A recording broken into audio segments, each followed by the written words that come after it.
अस्सलाम वालेकुम एवरीवन, कैसे हैं आप लोग। अल्लाह ताला से उम्मीद करती हूँ, दुआ करती हूँ आप लोग सब खैरियत से होंगे और मैं भी ठीक हूँ अल्हम्दुलिल्लाह। और यहाँ ये जो मैं आप लोगों को दिखा रही हूँ ये फ्रैंकफर्ट एयरपोर्ट का है और हमारी थोड़ी देर में रवानगी होने वाली है इस्तांबुल के लिए। और हम लोग सब पहुंच गए हैं और मैंने काफ़ी अरसे से आप लोगों के साथ काफ़ी अर्सा पहले, मेरे ख्याल है 1 महीना 1.5 महीना पहले इस्तांबुल के एक प्रोमो सा शेयर किया था जब हम लोग गए थे अपने ट्रिप का। और मैंने ये भी कहा था कि मैं इंशाल्लाह ईद के बाद अपने जो हॉलीडेज़ के जितने भी व्लॉग्स हैं वो मैं आहिस्ता आहिस्ता एडिट करके आप लोगों के साथ शेयर करूँगी। तो ये आज का पहला जो है वो पहली एपिसोड समझ लें कि एक पहला व्लॉग है जो मैंने एडिट किया है। और मेरे पास इतनी वीडियोज़ हैं कि उन सबको देखना, उनकी एडिटिंग करना तो ये काफ़ी मुश्किल काम हो जाता है। तो बस अब हम एरोप्लेन में बैठ गए हैं, कम लोग हैं और बहुत अच्छा लग रहा था। एक अरसे के बाद हम लोग निकले थे और ये ईस्टर हॉलीडेज़ थी जर्मनी में, यानी कि अप्रैल के शुरू के 2 हफ्तों में जो ईस्टर हॉलीडेज़ आती हैं तो हमने इसमें प्लान किया था। यहाँ पर हम लोग इस्तांबुल एयरपोर्ट पहुँच गए हैं और मेरे साथ मेरे छोटे वाले भाई, उनकी वाइफ और उनकी बेटी भी थी, यानी कि छोटे भाई की फैमिली भी थी और हम तीनों थे, यानी मैं, मेरे हस्बैंड और मेरी बेटी। तो माशाल्लाह साथ में कोई कंपनी हो तो अब तो आपके मतलब क्या कहना चाहिए कि दुगनी हो जाती है एक खुशी और मज़े का जो लुत्फ़ है वो दुबाला हो जाता है कि हल्ला गुल्ला करने वाले साथ में जब लोग हों।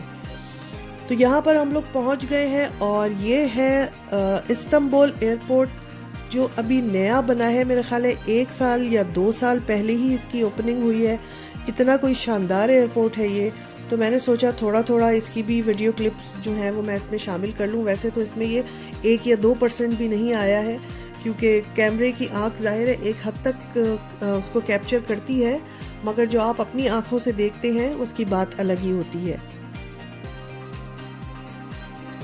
बहरहाल मैंने थोड़ा बहुत बनाने की कोशिश की है और आप लोगों को मेरे व्लॉग्स देख के अंदाज़ा होता होगा कि मैं कोई इतनी परफेक्ट वीडियो नहीं बनाती हूँ, बस बना लेती हूँ।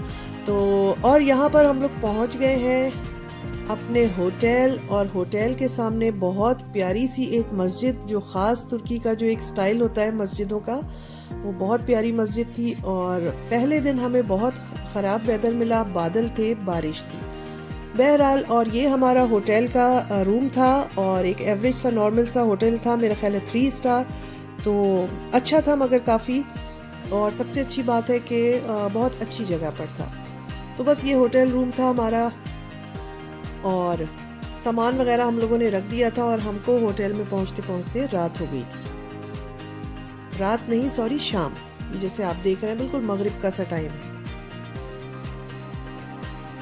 और ये क्लिप जो है ये सुबह नेक्स्ट डे मॉर्निंग का है जब हम नाश्ते के लिए गए थे अपने डाइनिंग हॉल में, रेस्टोरेंट में। तो माशाल्लाह बहुत अच्छा इन लोगों का नाश्ता था। और टर्किश लोग नाश्ते में जो है, मैंने जो नोट किया, ज़्यादातर इसमें चीज़ की बहुत सारी जो वैरायटी होती है वो बहुत पसंद करते हैं। इसके अलावा ऑलिव्स बहुत शौक से खाते हैं और इसके अलावा 2-3 किस्म के सूप भी होते हैं इनके खानों नाश्तों में। तो इसी तरह का मिला जुला ब्रेकफास्ट था। हमें जो चीज़ अच्छी लगी वो हमने खाई, जो चीज़ नहीं अच्छी लगी वो हमने नहीं खाई। तो इसके अलावा चाय और ये सीरियल्स वगैरह भी होते हैं, जूसेस, एवरीथिंग जो सब जगह होता है वही सारी चीज़ें यहाँ पर भी थी।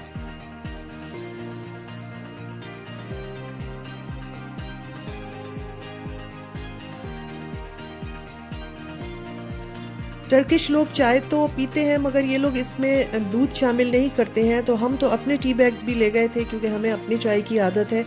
और फिर हम दूध जो है इनसे ले लिया करते थे और अपनी चाय भी बना लेते थे। तो उससे एक ज़रा नाश्ते का पता लगता था कि हाँ भाई, जब तक नाश्ते में चाय या कॉफ़ी सही से नहीं हो तो वो मज़ा नहीं आता है। और ये हमारे 7th फ्लोर से इस तरह का व्यू लगता था बाहर का। और आज के दिन सेकेंड डे मौसम अच्छा था, फुल सनी वेदर था, तो बहुत अच्छा लग रहा था, दूर दूर तक का नज़र आ रहा था।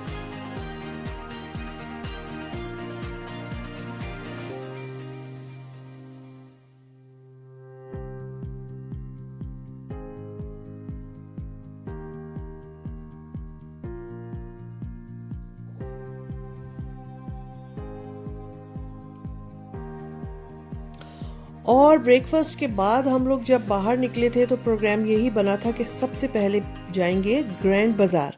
तो ये जो आप देख रहे हैं, ग्रैंड बाजार ग्रैंड जो बाजार है की सराउंडिंग बाहर का है, खूबसूरत और हम लोग बाजार है जो पहुंच गए काफी हैं, पुराना है। मेरा और ख्याल है अभी फिर हम 500 अंदर जाएंगे तो साढ़े आपको 500 अंदर साल का भी पुराना नजर ये आएगा। बाजार है।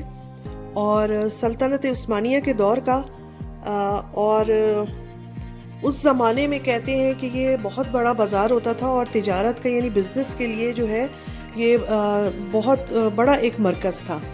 और इसकी खूबसूरती इसकी बिल्डिंग के अंदर है, और इसकी जो दुकानों में जो सामान है वही इसकी शानो शौकत जो है ये बढ़ाता है। और ये भी सुना है कि इस्तांबुल के जो 10 बड़े तफरीही मकामात और जो देखने की जगहें हैं उसमें ये भी एक शामिल है। तो आप लोग जब भी जाएं अपना इस्तांबुल तो ग्रैंड बाज़ार को ज़रूर विज़िट करें। यहाँ पे बहुत अच्छी अच्छी चीज़ें मिलती हैं और बड़ा अच्छा सामान मिलता है, बड़ा जो दूसरी जगहों पे देखने को नहीं मिलता।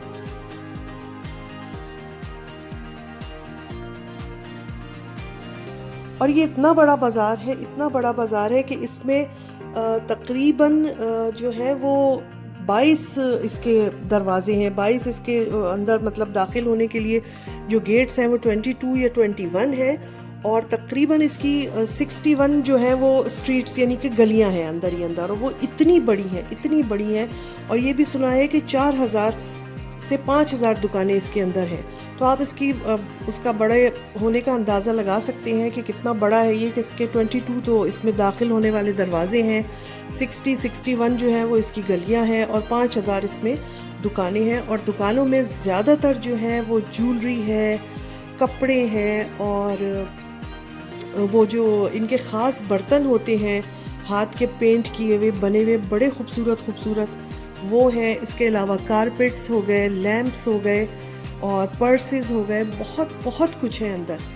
और ख़ास जो टर्किश डिलाइट्स और टर्किश मसाले, टर्किश चाय, इनकी भी बहुत सारी शॉप्स हैं और बहुत प्यारे तरीके से, खूबसूरत तरीके से सजी हुई भी हैं।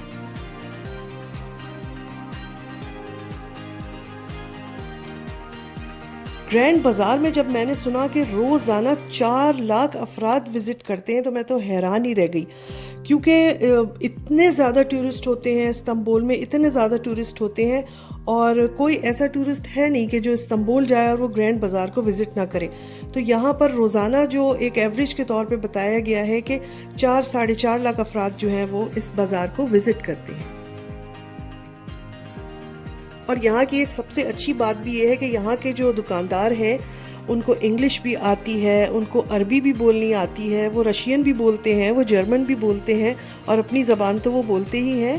तो आप जब अंदर जाएंगे तो बहुत ही अच्छा एनवायरनमेंट, बहुत ही अच्छी फीलिंग आएगी, बहुत ही खुश मिजाज और फ्रेंडली लोग हैं यहाँ के।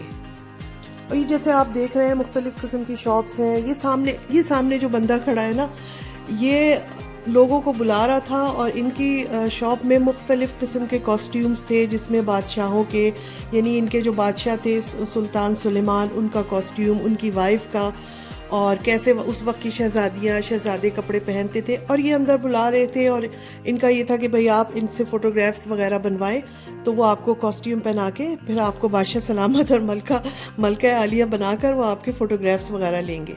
तो ये मुझे बड़ा इंटरेस्टिंग लगा, और हमने ये किया तो मगर यहाँ नहीं, एक और जगह किया था, और इंशाल्लाह नेक्स्ट व्लॉग में मैं उसकी पिक्चर्स आप लोगों के साथ ज़रूर शेयर करूँगी।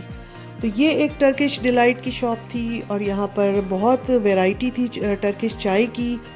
तो यहाँ से रुक के थोड़ी सी चीज़ें मेरे ख्याल ली थी हम लोगों ने।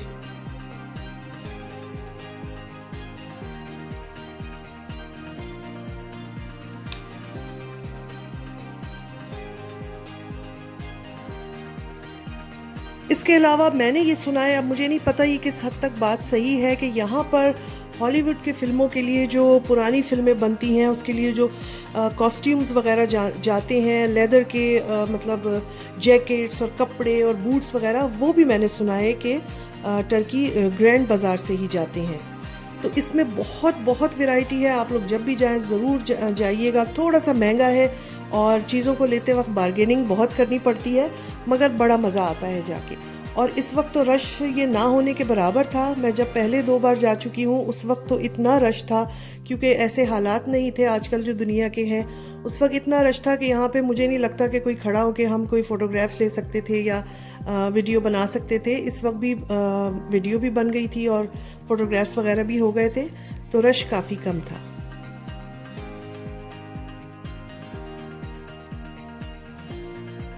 और ये टर्किश लैम्प्स की शॉप है। इस तरह के लैम्प्स में बहुत प्यारे वैरायटी थी, ख़ास इनकी ट्रेडिशनल लैम्प्स जो होते हैं, और पर्सेस भी थे, शॉल्स भी थी, और हर गली का अलग अलग नाम है। यानी कि अगर कारपेट्स हैं जिस गली में तो उसका नाम ही कारपेट वाली गली है, और जिस गली में चमड़े की चीज़ें हैं, लेदर गुड्स हैं, तो उसका नाम ही चमड़े वाली गली है। इस तरह करके इन्होंने इसको कैटेगरिकल वो किया हुआ है, इसके नाम रखे हुए हैं।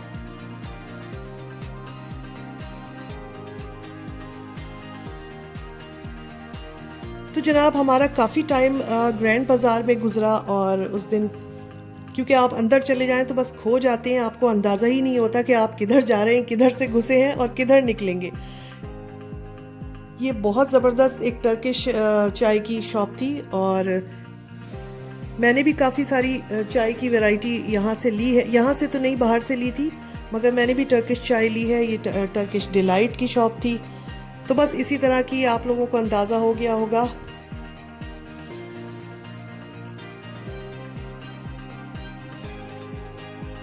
ये हमारा पहले दिन का व्लॉग था, और इंशाल्लाह मैं आप लोगों से आगे जो दिनों में हम लोगों ने किया, कहाँ कहाँ घूमे, कहाँ कहाँ गए, वो सब मैं आप लोगों के साथ शेयर करूँगी। और आप लोग जो है मेरे चैनल को सब्सक्राइब ज़रूर कर लीजिएगा अगर आप नए हैं मेरे चैनल पे, और अगर आपको वीडियोस अच्छी लग रही हैं तो भाई एक जाते जाते लाइक ज़रूर कर दीजिएगा। इंशाल्लाह फिर मिलूँगी अपने नेक्स्ट व्लॉग में। जब तक के लिए अल्लाह हाफिज़ एंड थैंक्स फॉर वॉचिंग।